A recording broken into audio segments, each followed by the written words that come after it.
Thank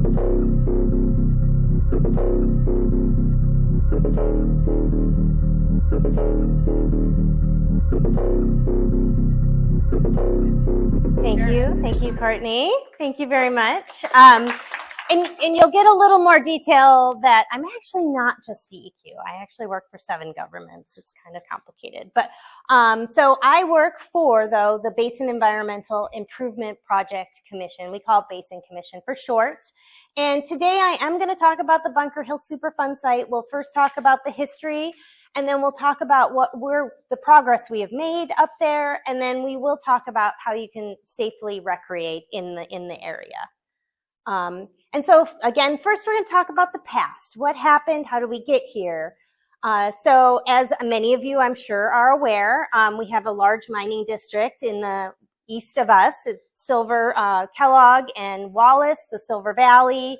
It was a very productive mining district. It's still an active mining area. And hard rock mining began there in about 1884.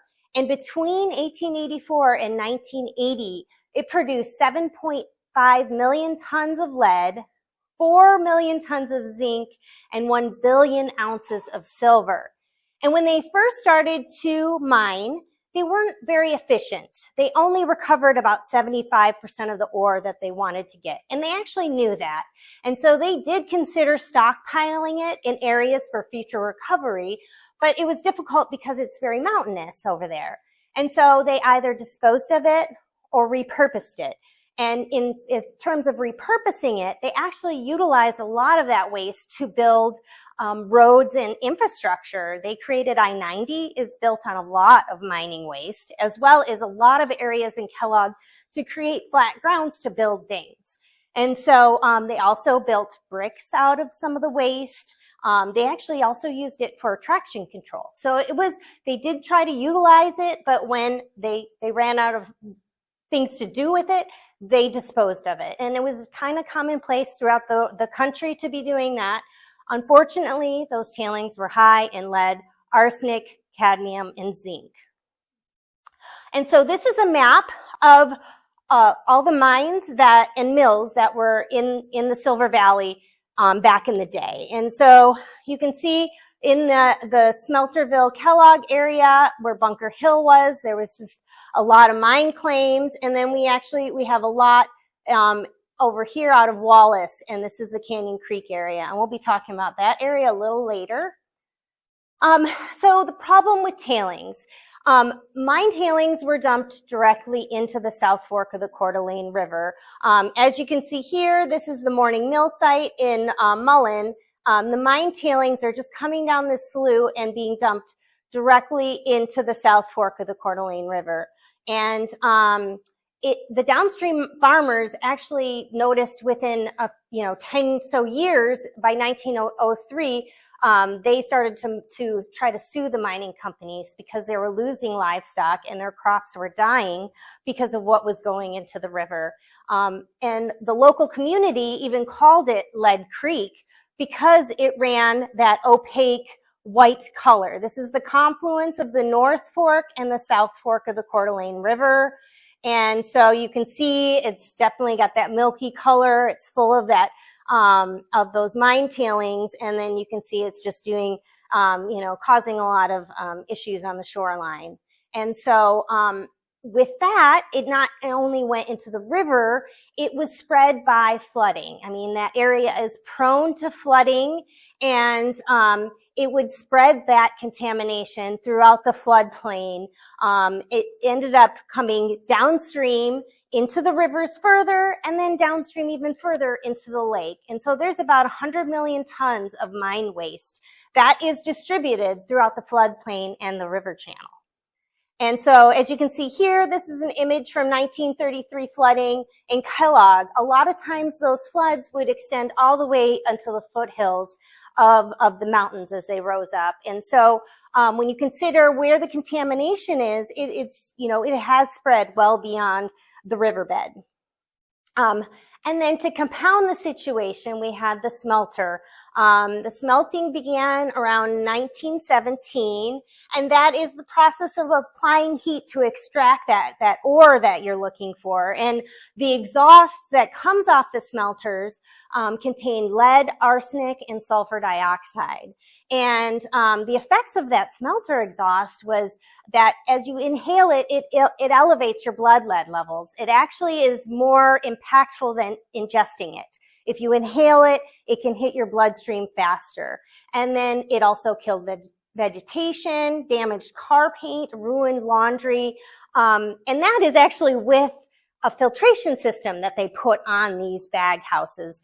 But then in 1973, the filtration system, which was like a vacuum bag, there was a fire, and 3 out of the 4 bag house caught fire and led to the largest child lead poisoning event in U.S. history. They continued to run the smelter for about 12 to 18 months after that bag house. And oftentimes even at night, because the community could tell that that was not good and were concerned about it. So this became a big problem for the community and the world as they saw what was happening.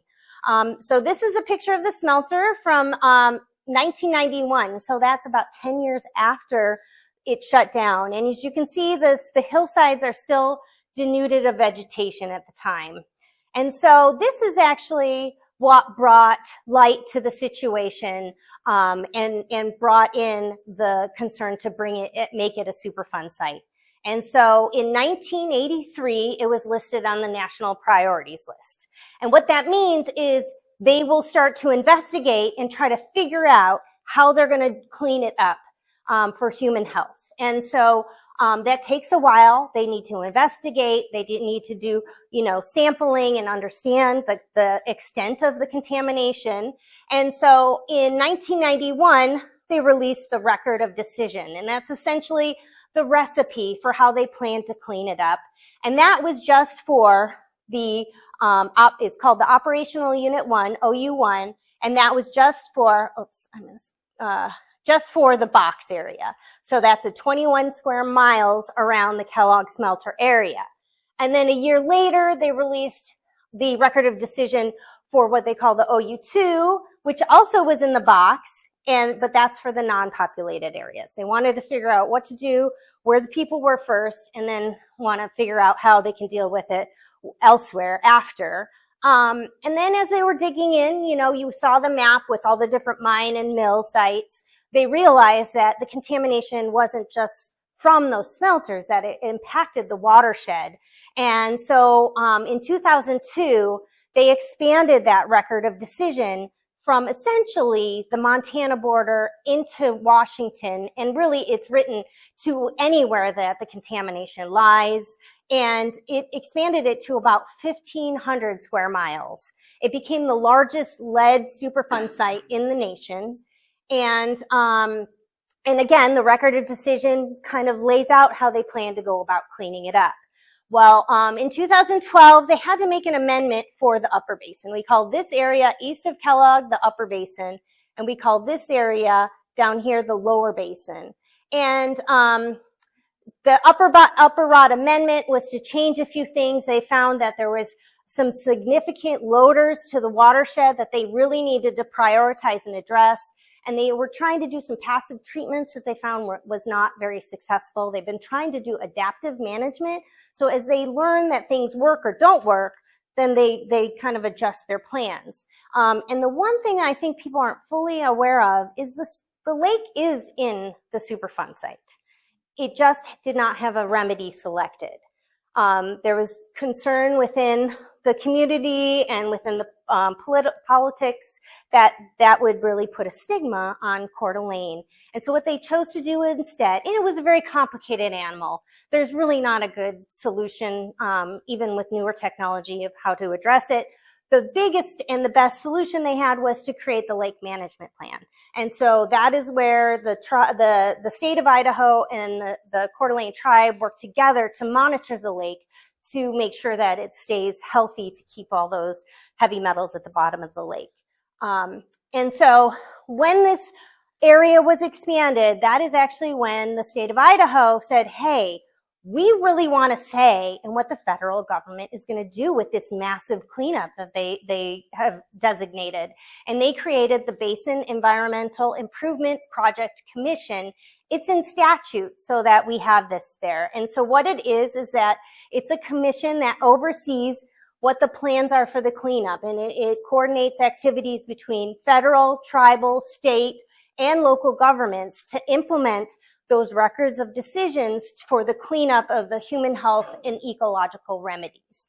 And so this is where I say my role is kind of complicated because DEQ is one of my commissioners and one of my bosses, but I also have 7 governments. So it's the 3 counties that the Superfund resides in, which is Kootenai, Shoshone, and Benewah, the Coeur d'Alene Tribe, the state of Idaho, the state of Washington, and then the federal government, which is represented by EPA. And then under the Basin Commission, we have 2 groups that provide information up to my commissioners and myself so we can make informed decisions. We have the Citizens Coordinating Council, and that's a citizens arm to review what work is being done and to have a say and input and to bring that forward to my commissioners. And then we have a technical leadership group, and that is really more very expert people in science and engineering and land management, so we can all have conversations about how this work is going to proceed so we can all work together. And so that is kind of the infrastructure for how my job and my role is. And so I've had a lot of people ask about the funding. So when a Superfund site is designated, the federal government tries to find a responsible party. And a lot of times they're bankrupt and they don't, and they have to use the tax funds from the Superfund. But with the larger basin, they actually had a settlement with Bunker Hill for the box, but when they expanded the basin, they settled with ASARCO, which was the smelting company at the time, for $436 million. Again, this is to attack the operational unit 3, that larger 1,500 square miles of Coeur d'Alene Basin. But what was unique is that the judge chose to have it put into a trust so that that money could be invested and grow so that we have the funds to really tackle, hopefully, the whole problem.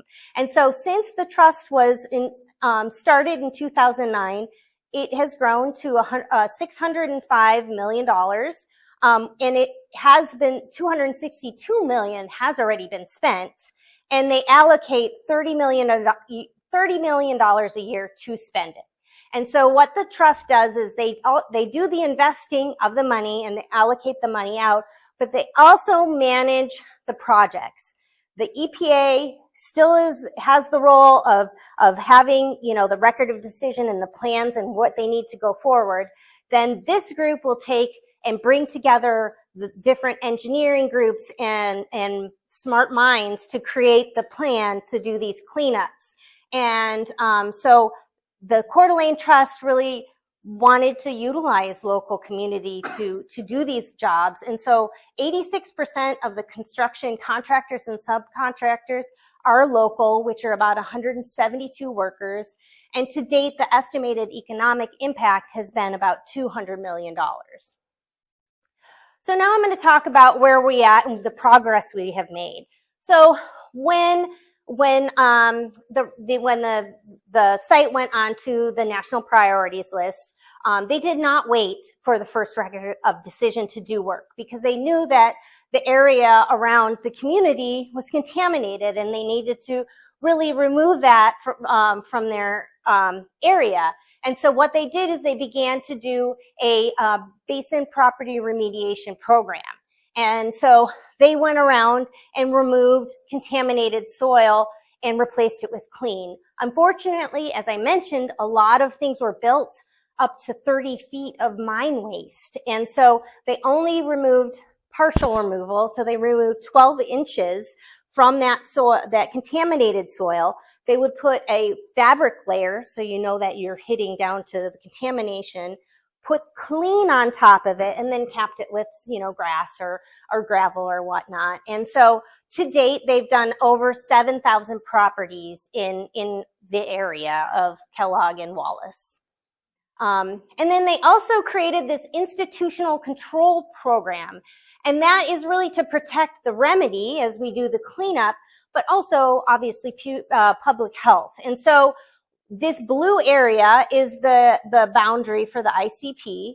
And if you have property and you want to dig in the dirt, you need to get a ICP permit, and that's the Panhandle Health in Kellogg.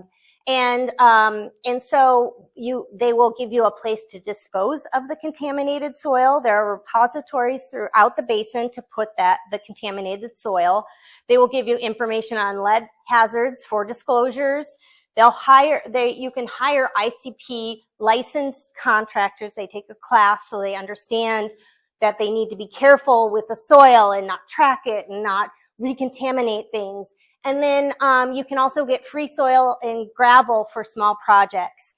They also give free health and safety supplies. So they're a great resource. And they also work with you to help you understand if you need other permits. Do you need a county site disturbance permit, or do you need an encroachment? You know, they will work with you. You know, if you call them, they also have a great big database of already sampled properties. So they could even tell you what they already know about your property as well. And so, and then as we mentioned, the hillsides were pretty denuded of vegetation. It was partially because they logged it to create the infrastructure in the mines, but also because of that smelter exhaust. And so what they did, again, this is before they even released the record of decision, they decided to start terracing those hillsides, and they applied lime, mulch, and hydroseed and planted 2.8 million trees. And I've talked to a guy who did this as a summer job in high school. He said it paid amazing and it was a very fun job to do. And what's also interesting is they actually grew the trees in the mines, you know, because as you go deeper in the mine, it gets warmer. So they could grow year round with lights, and that's where they grew all the trees for the revegetation that's going on. And that's just comparison from 1992 to 2022. And then Panhandle Health also has this lead health intervention program, and that is a program to try to monitor people's blood lead throughout the area. So if you have, if you work, play, or live in the Coeur d'Alene Basin, you can get your blood lead screened for free. They also offer every summer, at the end of the summer, they do a week-long sampling event where they make it kind of festive, so you want to come and bring your kids, and they really want to see that a lot of children are sampled because it's way more impactful lead on children than adults. And so they offer a $50 incentive for anyone aged 6 months to 6 years old to get their blood lead screened. It's a finger prick. I did it this year for the first time, and my blood lead's good. And then if it is elevated from the finger prick, which is a pretty quick, feedback, then they will do a venous draw. And if it is elevated, they will work with them to try to figure out where they've been exposed and help reduce that exposure. You know, is it your dad's a miner and he needs to wash his diggers elsewhere, or is there lead paint in your house, or is it the goofy set from, tea set from China that your child is chewing on? Like, they work with them and provide a lot of tools to help them reduce that blood lead level in their bodies and their whole family's bodies. And so this is the results from last year's screening event. Our screening event just finished just 2 weeks ago, so we don't have our results yet. But last year, the number of children we sampled, that's a weird word to say, but we tested their blood lead was 129. The average was 2.4. CDC recommends anything 3.5 or lower. It's really best if you just don't, it's not good in your body at all. But we did have more than the this is just a snapshot of what children we sampled. We had about 300 people that participated last year. And I think this year we had about 350 people. And again, we tried to do it at the end of the summer. So we've captured people that have been recreating and could potentially have been exposed, and we can help them understand where their exposure came from. So now I'm going to talk about the top 3 loaders to that South Fork. That was something that they did that ROD amendment in 2012 because they found that there was 3 specific areas that they really needed to focus on. And one is the central impoundment area. And for those of you who know Kellogg, this is right off the exit when you go to Silver Mountain. It is the tailings pond from the Bunker Hill mine. And it's about 70 feet high, I'm sorry, looking at my stats, and a mile long, and it holds about 20 million tons of toxic heavy metals. And so, unfortunately, it was not lined. And so those heavy metals were infiltrating in, getting into the groundwater, and then getting into the South Fork of the Coeur d'Alene River. And so this, again, was something that they knew they needed to address. So they did an upgrade of what was a central treatment plant. This originally was a smaller plant that was just treating the acid mine drainage coming from the Bunker Hill portal, which has a constant water that is highly acidic coming from the mines for many, many years. And they upgraded it, and they also put in a cutoff wall for the groundwater. It's a bentonite clay wall that they put in and to capture all that groundwater. And they put a bunch of extraction wells. And so they extract the groundwater, pump it back to the central treatment plant, and they treat that, and then the acid mine drainage coming from the Bunker Hill portal. And with that upgrade, it has been very efficient. It's removed 99% of zinc, which is a concern for critters in the water, really. And then 98% of the lead has been removed, and then 88% phosphorus, which was actually not designed to remove the phosphorus. But as you know, or maybe don't know, but that is a concern for our watershed in the lake. If we can really keep the nutrients down, we can keep a healthy lake, and we can keep those metals at the bottom of the lake. So that was definitely a side benefit to the central treatment plant. So, and then the next area, this was number 3 on the list of contributing to the heavy metals in the South Fork. It's 9 Mile Creek. The reason they went to this one next, Canyon Creek is definitely is a bigger loader, but there was a lot less properties and people that they had to navigate in this area, in this canyon in 9 Mile Creek, to really work and to kind of deal with what they were going to deal with over there. Again, some of this is kind of pilot projects, and they really work with adaptive management. So they wanted to do figure it out over here and then move over to the more populated Canyon Creek area, which is up where Burke is.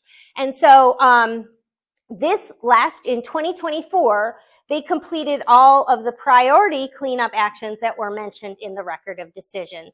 So they have been doing cleanup since 2014 up this Canyon Creek area, and they have actually excavated 1.5 million cubic yards of contaminated waste, and they reconstructed over 14,000 feet of stream. And what that looks like is they actually take the stream and put it in a pipe. Then they excavate all the contaminated soil and sediment until they find clean. And then they rebuild the stream and try to create a natural drops and really do a restoration project. And then they put the stream back in the stream bed, and then they revegetate. It's pretty amazing, and it looks really good up there. And we're going to continue to monitor it to make sure that there isn't another loader that we need to maybe go back and do an additional cleanup.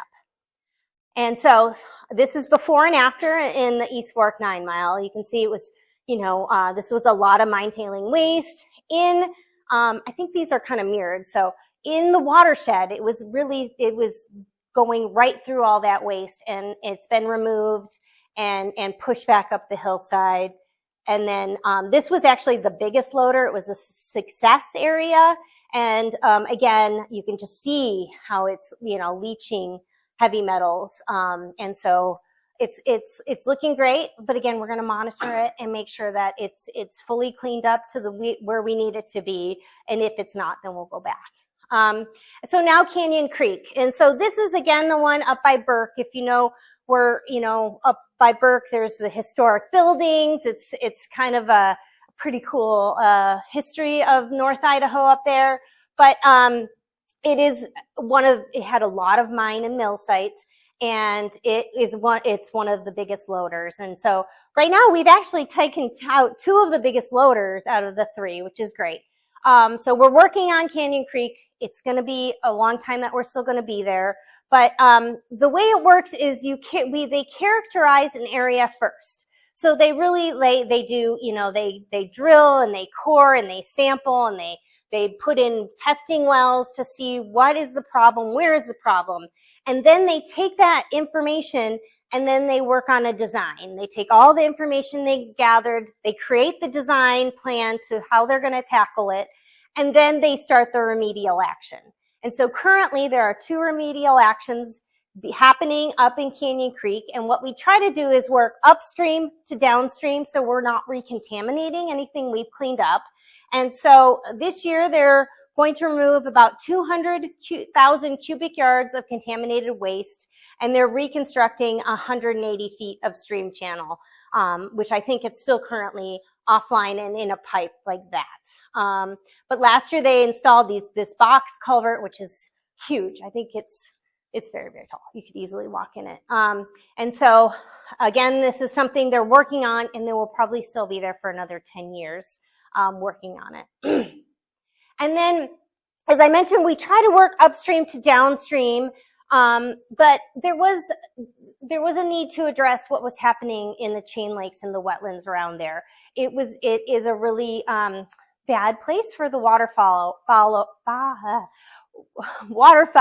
as they migrate through. I'm not sure if you've noticed or paid attention, but a lot of times those tundra swans, as they migrate through, will end up dying. And we've had some major die-offs. This year wasn't bad, but we've had up to 200 or 300 birds that'll die a year as they migrate, because they're in the dirt, they're digging in the dirt, and they're eating those tubers that are living in the dirt.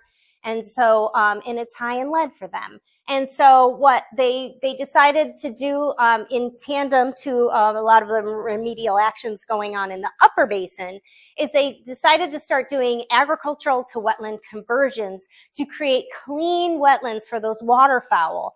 And so Gray's Meadow is one that is going to finish up this year. It is 700 acres. It consists of 2 large wetland meadows. It's 5 miles long. And if you've ridden the Trail of the Coeur d'Alenes between Harrison and Rose Lake, you've ridden past it. It is not a bunch of condos going up or Walmart. It's actually going to be a wildlife refuge. It'll be a place that you can go with, you know, for humans and for animals alike. And that should be done at the end of this year. And then following that, they're working on Gleason's wetland, and that's more by Killarney Lake, and that's going to be about 270 acres. Right now it's being characterized. As you remember, I said we characterize it first, then we work on the design, and then this one will be a remedial action and a restoration, because we actually, in these wetlands, work with the restoration partnership to get these restoration projects and remediation projects done in tandem, because they're kind of immense. Yes? On these wetland restorations, did you remove or some amount of contaminated soil in the capital? Yes, so they did it in situ, which is on the site there. So they removed 430,000 cubic yards of contaminated waste. They went all the way to clean. So they had to, because it was flooding, it wasn't as thick as, say, the foundations and the roads that were built on. But what they did is they pushed it all towards the hillsides. They mounded it. I don't know if there's a good picture of exactly what I'm talking about, but they mounded it in and then wrapped it actually in wire, because they didn't want the contaminated waste to be dug out by, like, you know, little rodents. and then they put a foot of clean on top of it, and those will be the berms that you actually can bike on eventually around that, like the perimeter of the whole wetland. And from what I was told, it actually might be the largest constructed wetland in the world as well. And then to monitor all of this, to make sure we're doing it right, we have our Basin Environmental Monitoring Program. And so this is to verify our remedy effectiveness and to monitor these basin-wide activities. So we start with our site-specific remedial action effectiveness monitoring, and that would be like, say, one site. So Day Rock is one site in the East Fork 9-mile area, and they have been monitoring that. They, they start when they are characterizing it, and they continue through the process, and then they monitor it afterwards to make sure upstream to downstream you're not loading too much, and that maybe, checking out the macroinvertebrates and trying to make sure that, there's no other issues they need to address. And then they move to area-wide, which actually 9-mile basin is now moving into the area-wide monitoring. And that's something that they'll even get more into the bottom of the food web, understanding if they're handling the changes and if things are coming back, and that will go on for a while. And if there is anything that stands out that they need to, that is loading the system, they will go back and then obviously we'll get into the characterization, design, and then dirt work. And then eventually, I probably won't be here for this, we'll start the site-wide monitoring of the entire Bunker Hill Superfund Site as it's finally cleaned up, which again, will take a while. It's a very complicated animal. And so the one thing I really feel like I want to drive home with a lot of people is we need to pay attention how to recreate safely. Because as I mentioned, we are cleaning upstream to downstream, and there is a lot of great places that have been cleaned up and you can, freely recreate. But there are places that have not been addressed yet and that are still highly contaminated. And you need to be cognizant and cautious about that. And so, and what is the concern? Well, lead, as we talked about, it's not good for adults. It can cause problems from irritability to, nerve pain, to miscarriages, abnormal kidney function, high blood pressure. But with kids, it's a bigger deal. It really can impact their future growth and their future development. It can decrease their bone and muscle growth, damage their nervous system, cause hearing loss, damage kidneys. And so, it's the kids that we really want to make sure are going to be impacted for their whole life if they're exposed. And so the thing that is of concern is that lower basin that we've talked about. Some of the most popular recreation sites are still highly contaminated. This is, this is along the Coeur d'Alene River, and anything above 1,000 parts per million lead essentially is our cleanup standard. So anything above that is really, you don't want to be exposed to it in certain manners. I mean, you can recreate there, but you just have to recreate safely. And so and so education is key. And so we have a lot of signs in that lower basin that try to warn people, be cautious, don't even hang out here, it's too high, or how you can play safe. And I've talked to people where those signs have been there forever. It's been cleaned up. And if it was cleaned up, we would remove the sign. There are signs in Burke that we will eventually get to remove, and that will be great. But some of these signs have been here a long time because we haven't made it to the lower basin. It's a very complicated animal. We have plans to do some in-river work, but it's taken a lot of research and time to understand its, dynamic situation. So it's a problem that people still recreate in these highly contaminated areas. You can see there's a sign here and people are just hanging out on the beach. And, which you can do, you just need to be safe about it. And how do you be safe about it? Well, try not to eat with dirty hands. You don't want that dirt to be ingested. And obviously kids are the biggest problem, right? They're always putting their hands in their mouth and wanting to make mud cakes. But that's something that you just have to really pay attention and try to make sure they're not doing. You also don't want to eat food that's dropped on the ground. There's no 5-second rule when you're talking about lead.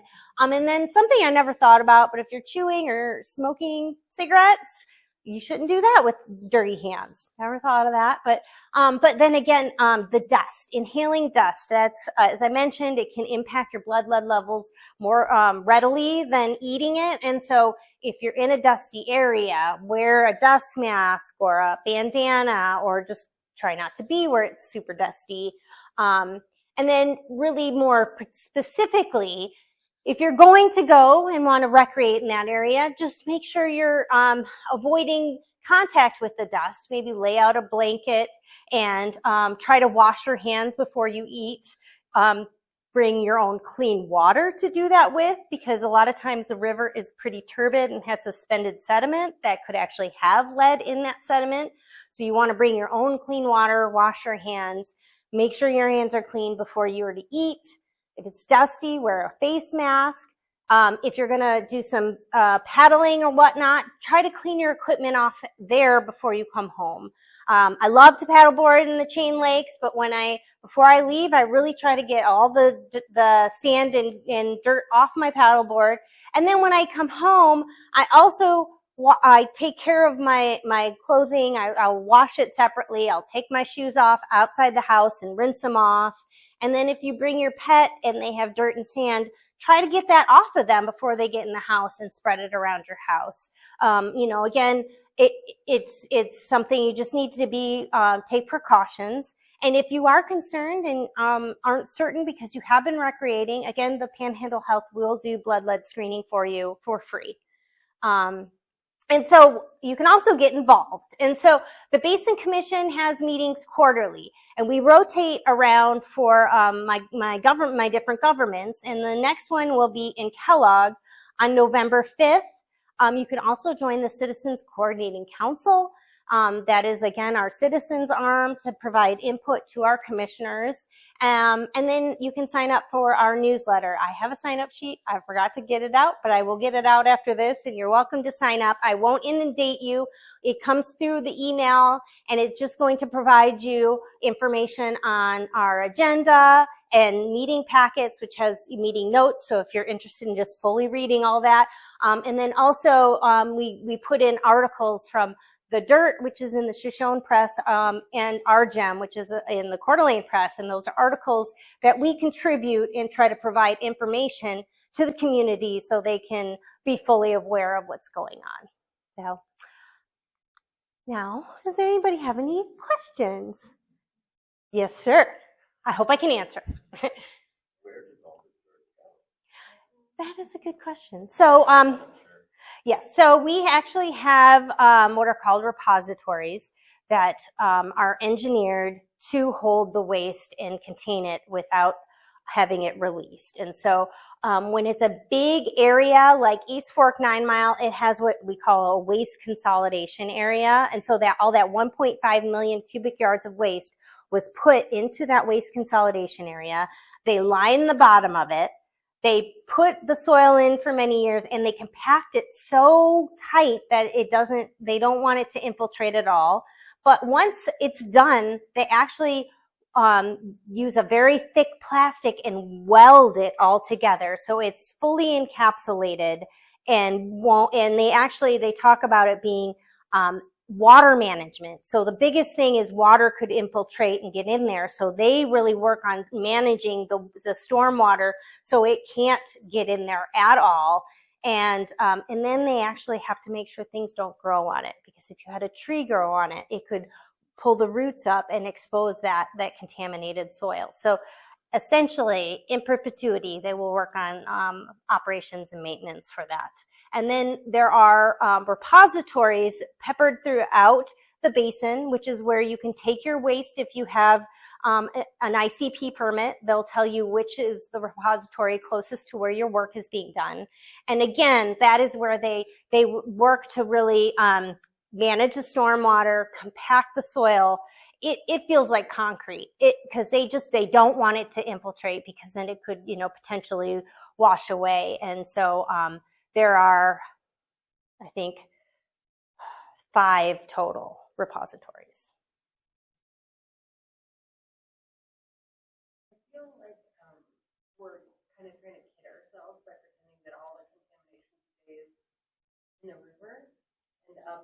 up towards Kellogg, and we know that it all has to come down somewhere to come to this place that we live on.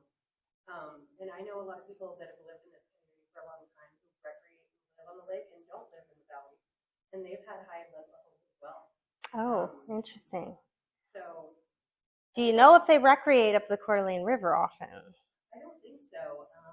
One that I can think of was an instructor at NIC who was in the lake for many, many years. Go on, sorry. He was sick for a long time and couldn't figure out what was going on. He was a healthy person. And finally his wife said, let's test your blood levels. And sure enough, they were off the charts. So Yeah. the person that we were neighbors with had lived here in Fort Lee, only never in The Silver Valley. Okay. She also had blood levels and had to be biopsied. So I think that's kind of and when we first moved here, we met some geochemists, and they worked for themselves, and they had a consulting business, and they would go down and pull sediment from the sand on the beach here and test it and find all these heavy metals right in our sand where our kids are playing and digging and eating and all the things next to the lake. Well, to answer the specific lake question, DEQ funded which was funded by the governor's Leading Idaho. He put in money to the lake to try to help do some cleanup, and they did some sampling recently of, I can't remember, it was like up to 40 places around the lake. They sampled the shoreline, and I actually witnessed it in Harrison recently, because Harrison, they're not part of the data that got released yet, just because they didn't get permission until recently, but I got to see what they did. And they sampled the beach and went up and down and took samples for hours, just taking core samples, and to find out exactly what you're talking about, because there has been anecdotal conversations about that our shores maybe have high lead since it has been brought down. And there was definitely some fingers crossed about the results. And they're really, all of the samples for those sites, for the most part, I think there were 2 sites that were kind of high. They were higher for arsenic, but that's actually because EPA just lowered their threshold.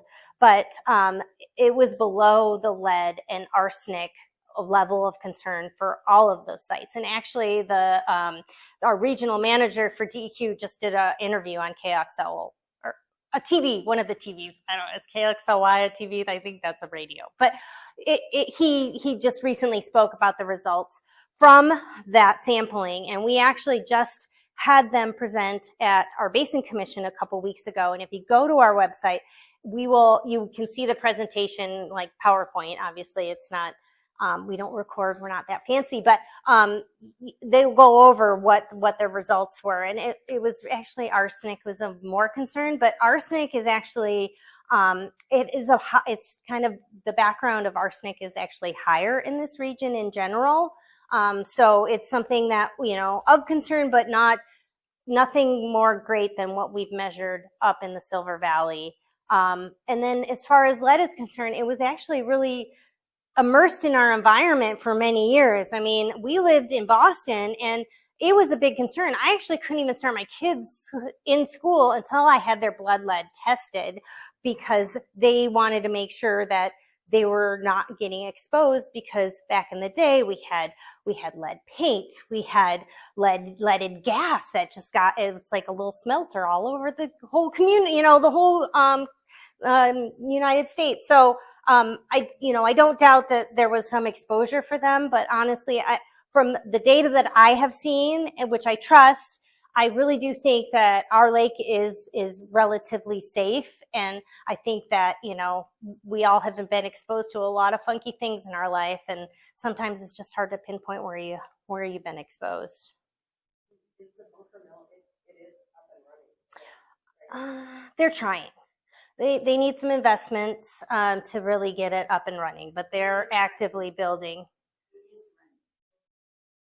I don't know that they're processing ore yet. The Bunker Hill yet? And they're not smelting?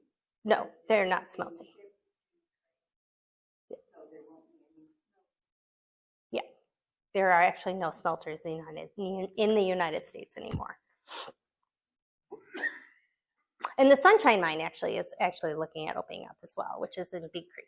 Yes. Can you still excavate, say in Kellogg, build a home with a basement? They permit that type of thing? Yeah, as long as you're not in the floodplain, you know, in the areas you're not supposed to build. But yes, you can call Panhandle Health, and again, they'll work with you to dispose of that contaminated waste and, you know, help you understand where the problems could be on any property you have, get testing done. And all the permits you need. They know all the permits. So I would call them first before you even bother to look up any other permits you might need, because they're real great people and they'll definitely work with you. And that's their job. Yes. Is it Killarney Lake that has The sandbar? the wild cranberry bog? Yes. And from what I understand, they've done testing on the cranberries and they don't uptake the lead. Yeah. But there is a sandbar at the mouth of Killarney Lake that people like to recreate on, and it's very high in lead. It's actually something that the EPA and our recreation group is trying to figure out how to make it less inviting so people don't recreate there, because it's a beautiful white sandy beach and it's got 30,000 parts per million lead. Yes. Is there any economical way to extract the rest of that lead and out of the environmental area? There hasn't been figured out yet. I guess I look at the repositories as a potential future place to mine if they can extract that and recover some of those heavy metals that they need. But especially in the river, it's just super complicated because most of the lead that has been washed downstream, about 70% of it is in the riverbed. So to really get to some of that so it doesn't wash downstream more into the lake, there's going to have to be some potential dredging and capping that will be needing to be done to help stop the transport. And that's part of why it's been taking so long, so they can understand the dynamics and the flow in the river, so they can understand, you know, there are places where the river slows down and all the sediment falls out, and that area is where a lot of it's accumulated. And so they need to figure out how to do it, how to deal with extracting that and getting it out of the system so it doesn't go downstream further into the lake. Yes. Has anybody projected out into the future how long somebody is going to have to be employed somewhere to deal with? It's tricky because I think the trust does that because of what they're trying to predict is, will we have enough money to finish this work? And I think there is, you know, again, for them, it depends on the markets. If the markets stay nice, they might continue to have the growth and be able to continue to spend the money. But it's really, we're not sure, because once we get into the river and we start doing that lower basin, it's a lot of the projects they're even considering are considered pilot projects. So if it's not the right way to go about it, it's not doing a better job, then they might have to go back to the drawing board. And so it's a complicated animal, and you know, it would be great if that did. Ideally, too, maybe upstream will be clean and we'll have clean sediment that caps it all at some point, too. So, you know, nature might help, which would be great. Sounds like many centuries. You know, it took 100 years to get there. We're only 50 years in. Yeah. There seems to be kind of a sense of what I've learned since living here is there's kind of a sense of amongst locals, more so than anyone else. I don't know. That's not a blanket statement, but anyhow, that it doesn't exist anymore. That it's gone. It's done. It's a thing of the past. Why do you think that is? I mean, you said that they're recreating on that lake where there's a white sand beach. I mean, it looks beautiful, right? Is there just not enough? You know, and I don't think so, and that's kind of why I'm trying to get the word out. And if you can help spread the word, that'd be great, because well, and there are a lot of people that don't believe that because they've been around it and they've not felt the impact. I met an older gentleman who was like, I licked lead as a kid. It's sweet. It's great. I'm fine. And like, well, genetically, maybe you just have a stronger immune system and licking lead wasn't a problem for you. But the next person really was a detrimental thing for them. So, and then it does look better. People think it's all fixed. I've had many people say we're done. It's because the hillsides are revegetated. The smog that used to hang in the Silver Valley is gone. The fish are coming back. The fishery in the South Fork is actually becoming a good fishery. So there's a lot of telltale signs that we saw back in the day, or, others did, that you're not seeing as much anymore, but it's still there. It's still a concern. And yes, you just need to be cautious and recreate safely. Yes. I'm speaking as a long-time educator in Silver Valley. I married a young lady from the valley. I grew up with Our daughter and grandchildren grew up in the box. I'm curious, 129 people, 129 children. What were the demographics of that group? How was the data collected? I'm knowledgeable of how it used to be. I'm 17 years away from having retired. I get a fair idea. I'm just curious if the way that data has been collected has changed over the course of the lifetime. Well, I can't say for sure that things have changed, but I know that, Panhandle Health did this from the beginning and they're still currently doing it. So, I think they've transferred that information and historical knowledge to the next person running it. Demographically, I think that's like a HIPAA thing. Like you can't really parse out who's from where and what, because it would, highlight things that people, it's just your privacy. But I know that, we wish we had more kids that would come in and get sampled. It could give us a better understanding of the entire Silver Valley. 129 kids is not that many kids, really. And we tried to advertise, we tried to help people, incentivize them to bring them in. But I still think there's that stigma of being nervous to even, what if they have high lead? Will my neighbors think something of me? So I still think there's a little bit of stigma. I think there's also a little bit of, I don't think it's bad for you. And then I think it's also, it would be great if we had a broader brush stroke, an understanding of how this is impacting people. No, not really. We knew that there were letting kids in our building. No. Panhandle Health takes a lot of responsibility for that. We have quite a number of students still in the Basin that have never been tested. So figure out a way to get more people involved in it. I did find it once that we had tested in our district, knowledge of it. A lot of it had to do with a tremendous amount of effort put forth at the beginning of this to advise people.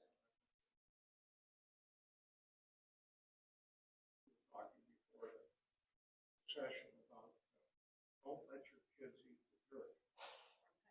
I had a friend whose son actually has ended up with some, she was a nurse.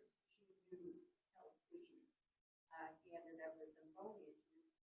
And I could not, he loved to play with his trucks outside, little boys and trucks and digging.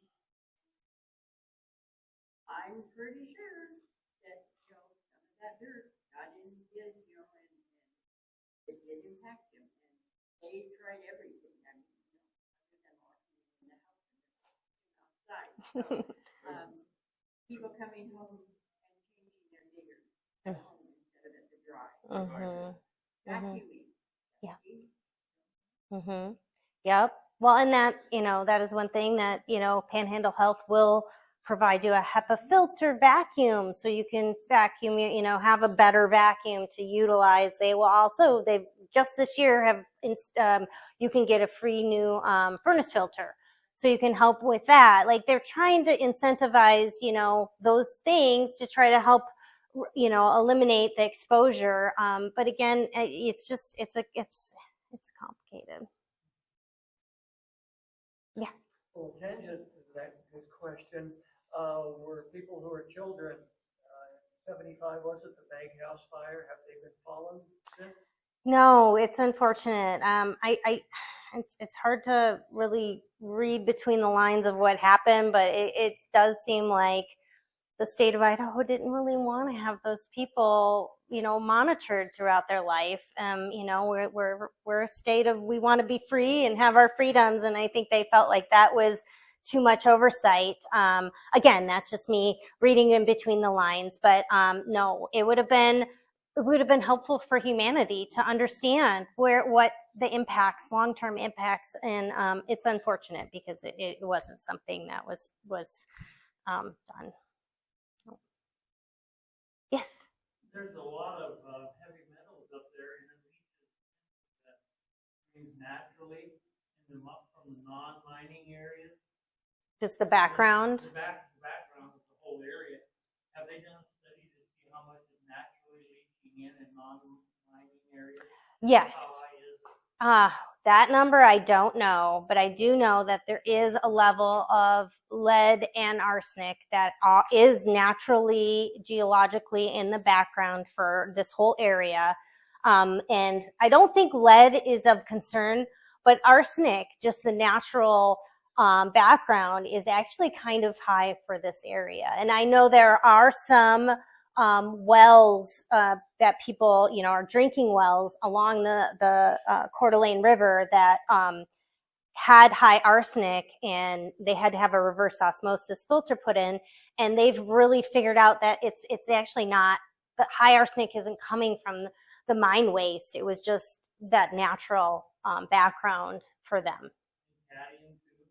I don't know if that cadmium has been, I've not heard that. I don't think it's as a high concentration, but that's a good question. I have not heard people talking about it as far as like, a concern in the background, but you're right though, because we mine for it. It's concentrated. It's here. It's, but it's something that, you know, I'm actually not sure. I could get you the answer though, if you'd like.